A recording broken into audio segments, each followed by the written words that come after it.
Hey everyone, welcome back to On the Shelf, presented by Constant Collectible, where we dive deep into the latest comic book news, releases, and trends. I'm your host Simon, and today we've got something special lined up.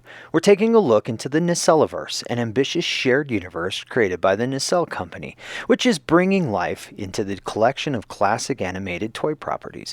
We'll explore titles like Biker Mice from Mars, RoboForce, Sectars, Warriors of Symbion, The Great Garloo, Power Lords, and Cowboys of Moo Mesa. Plus, we'll talk a little history behind the Nacelleverse and properties they currently hold before comparing them to Dynamite Entertainment's take on Hanna-Barbera.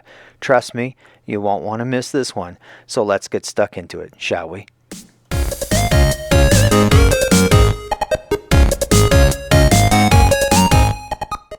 Before we dive into comics themselves, let's talk about the history behind Nacelleverse and how it came to be. The Nacelle company, primarily known for its work in documentary filmmaking, toys, and collectibles, has ventured into the world of comics with the launch of the Nacelleverse, tied in with Oni Press.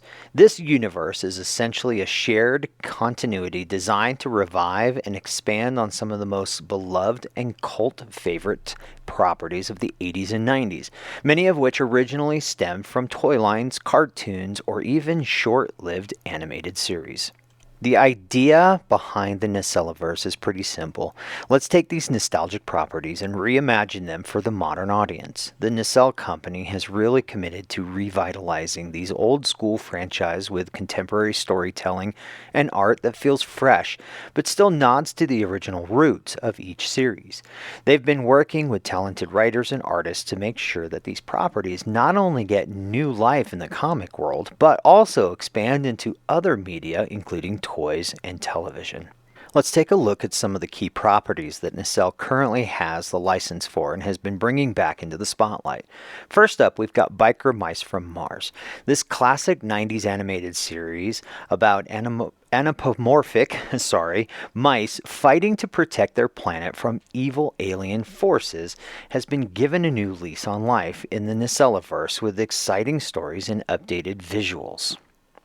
There's RoboForce. This series focuses on a sentient robot on a mission to protect humanity, and Nacelle's update keeps the original spirit while adding new layers of depth to the characters and the motivations.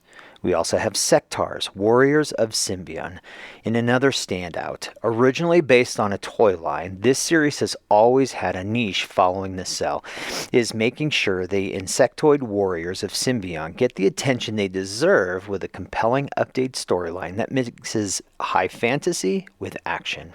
The Great Garloo, a story about a giant misunderstood ape, and Power Lords, which involves a cosmic battle between alien forces, are both titles that speak of the core of what makes Nacelleverse special: big, bold characters and wild, fantastical worlds. Finally, we've got Cowboys of Moo Mesa. This title combines the old western genre and the anthropomorphic cows. If you love the 90s cartoon, then you're in for a treat as Nacelle brings back the fun and adventure of this offbeat universe. Now that we've covered the properties, let's dive into what's happening in the Nacelleverse comics themselves. As I mentioned earlier, these comics are updated, reimaginings of the original stories. In Biker Mice from Mars, for example, the action is just as intense as you remember, but the stakes are higher, the storytelling deeper, and the artwork has more polished modern edge that appeals to both new readers and those who grew up with the original show. RoboForce adds new layers to the idea of sentient robots. It's not just them saving the day, but questioning what it means to truly be free. And what's one of the strengths of the Nacelleverse is taking familiar characters and stipulations and giving them more thoughtful, introspective twist. Then there's Sectars, Warriors of Symbion, brings a rich fantasy world to life. The insect warriors are still as epic as you remember, but Nacelle's version delves into the mythology and politics of Symbion in a way that makes the world feel bigger and more immersive. And of course, who doesn't love the weird, wild world of the Great Garloo? This series mixes adventure and a heartwarming story about a misunderstood creature. Nacelle's take on this maintains the fun of the original while pushing the emotional depth of the characters, especially Garloo himself. Finally, the Power Lords. Comics are a blend of cosmic battles and deeper themes about power, responsibility, and the focus on the shape, the universe, And Cowboys of Moo Mesa delivers all the Wild West action you could ask for, with a fun twist of anthropomorphism, say that fast 5 times, that takes and stand out from other westerns. Now let's take a step back and compare the Nacelleverse to another comic revitalization project, Dynamite Entertainment's take on Hanna-Barbera properties. If you've been following Dynamite's work, you know that they've been given classic Hanna-Barbera characters like Space Ghost, Johnny Quest, the Herculoids, and more, modern, often darker, and more complex twist. Dynamite's approach has been to take the nostalgia of the classic characters and breathe new life into them by exploring deeper, more mature themes. For example, Space Ghost, as Dynamite's hands, becomes an almost tragic figure, embroiled in espionage and dealing with the loss and betrayal, while Johnny Quest becomes a much more grittier, more realistic take on the classic adventure series, even though it's still based on fantasy. So, how does the Nacelleverse compare? Well, Nacelle's approach leans into the nostalgic fun and the action of these properties, giving them a fresh update without necessarily making them darker or more mature. The tone of the Nacelleverse comics stays rooted in the adventure and the excitement that made these properties popular in the first place. They're vibrant, energetic, and filled with action, but they also leave space for some introspection and character development. The key difference here is that while Dynamite's Hanna-Barbera series has more serious adult-oriented tone, Nacelle's comics are more maintaining the fun, over-the-top nature of the originals, while still making them accessible and exciting for today's audience.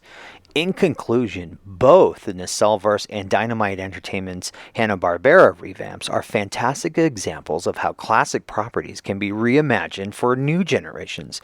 This Nacelleverse stays true to the fun, action-packed, and larger-than-life essence of the original series, while modernizing the art and the storytelling. On the flip side, Dynamite Entertainment takes a more mature approach, making these characters darker, deeper, and more grounded. It really comes down to what you're looking for. If you want an action-packed nostalgia trip with a modern twist, the Nacelleverse is the way to go. But if you're into the mood of something a bit grittier, more complex, and emotionally charged, Dynamite's Hanna-Barbera comics might be up your alley. As always, we'd love to hear your thoughts. Do you prefer the lighthearted adventure spirit of the Nacelleverse? Or are you more serious, mature take on the classics from Dynamite? For me, it's Dynamite. I am a fan of Space Ghost. I'm a fan of Johnny Quest. I am enjoying what also Dynamite is doing with Thundercats, and I'm excited to see what they're going to do with Silverhawks, even though their first issue was a little slow. But we'll see where it goes from there. Both have a nostalgia feeling, and for those of you who, like me, grew up in the 80s and the 90s and enjoying what's out there, I am enjoying what they are bringing back. One of the ones that I am really wanting to check out is Sektar's Warriors of Symbion. I was a fan of that toy line, but it was short-lived, and I'm hoping to see what Nacelleverse can actually do for that property. And that brings us close to another issue of On the Shelf. More news can be found on our website and across social media, where you can find all the news and reviews from a world of geek culture just by using the links in the show notes.